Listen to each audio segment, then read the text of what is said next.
The smoothest season in the world so far, but you hit those 4 free throws. I saw the ice in the veins, by the way. That's more so for the bench than it is for me. How'd it feel to get those free throws to go? Yeah, it feels good.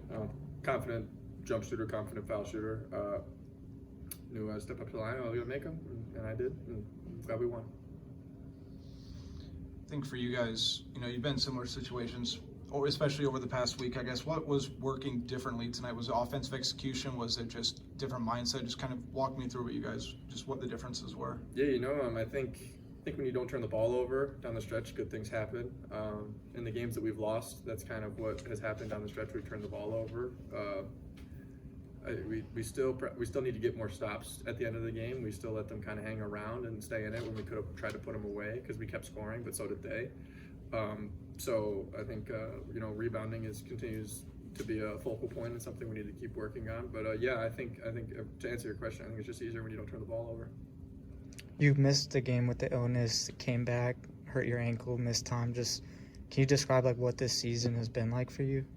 Yeah, it's been ups and downs. Early in the season, got drilled a couple games in a row. Weren't playing very well. Individually, none of us were playing particularly well, but we keep battling, keep coming and practice every day, keep coming ready to work. We still have a ton of opportunities to compete and grow as a team and stay in the hunt for, our goal is to make the NCAA tournament, and we know that there's enough games on the table that if we keep, playing better and winning these games that, that's going to be the outcome. So, obviously the year hasn't been ideal for me. I felt like I really kind of got my feet under me in the Nebraska game and then messed my ankle up pretty bad. Still dealing with a lot of that stuff. Probably not 100% healthy. I'm trending in that direction, but the first couple of games back, I wasn't. So, I think just got to keep, rehabbing, keep working, and stay locked in and stay focused on the game plan and just keep it rolling.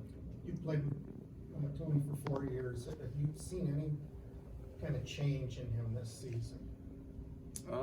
I think with Tony this year, it's been more consistency because you see he would dominate certain games last year, like the Illinois game he dominated, Ohio State game he dominated. There were certain games where he dominated, but it wasn't like an every night basis that it's kind of turned into now.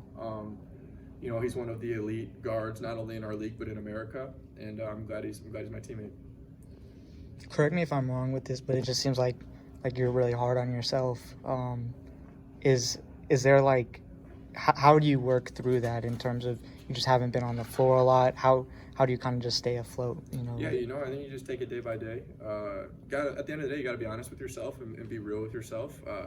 If I'm not playing great, take me out. It's kind of the way it is. And if I'm playing well, keep me in. I have to have a lot of self-realization and understand kind of, that I'm still working back from injuries. I'm definitely pretty hard on myself, but I think we all are. But I try to hold myself to a high standard, and like you said earlier, the year hasn't went an ideal way for me, but I don't care as long as we keep winning games. I don't give a shit. So were you glad that you were the one going to the free throw line? Yeah, I want to get some more points, man. Patrick, I know even though you kind of just elaborated how this wasn't a perfect win for you guys, this was one of those so-called gritty wins. What does this do for the team's confidence going forward?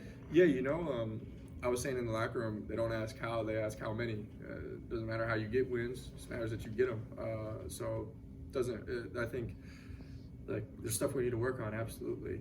Every team still is working on things. So there's stuff we need to get corrected, but it's a lot easier to correct things when you win than if you lose. So just kind of stay gritty, stay locked in, and keep trying to buckle down and win some of these games.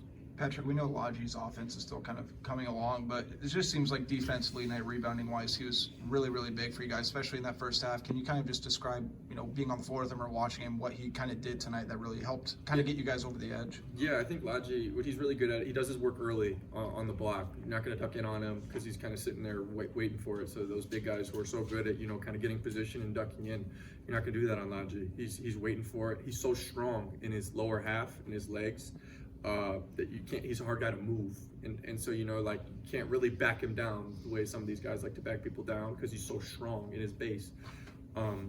But I think with Lodge, he's as good as anybody at doing his work early and kind of making those catches tougher, further out, or just having them not essentially catch the ball at all.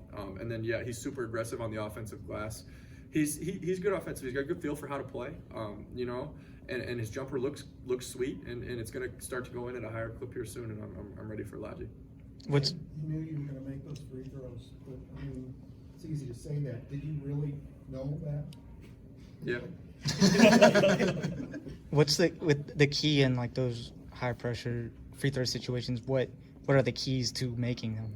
I mean, like, I've shot so many free throws in my life, whether that's here or, you know, just like workouts, practice. Like, I've shot so many free throws, and I consider myself to be a pretty good free throw shooter. I don't know what my numbers are, but like, I make a lot of my free throws, and so I think, you know, you just kind of trust what you've put in. Like, it's not like, obviously you can't create that sort of situation in another environment, right? Like, you can't create, like, you gotta make these, or it's gonna get really grim for you guys. So, but like, you know, you just lock in and you just lock in on your mechanics, hold your follow through, get it up, and you know, it's gonna go in. Patrick, when Josh Dix is aggressive like this, and especially late in the game, he had a couple mid-range jumpers, and he just seemed to just have a good feel for the game, kind of start to finish, especially in the second half. What does that do for the team?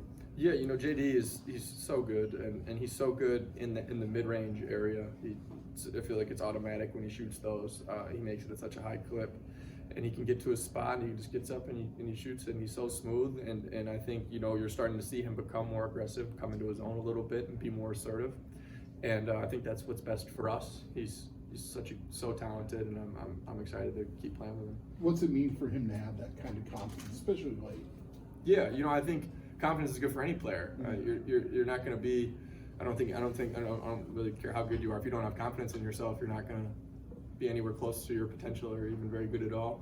So I think JD works really hard at it, and I think he's always very confident in the work he's put in, and we all are, and I'm excited to keep rolling forward.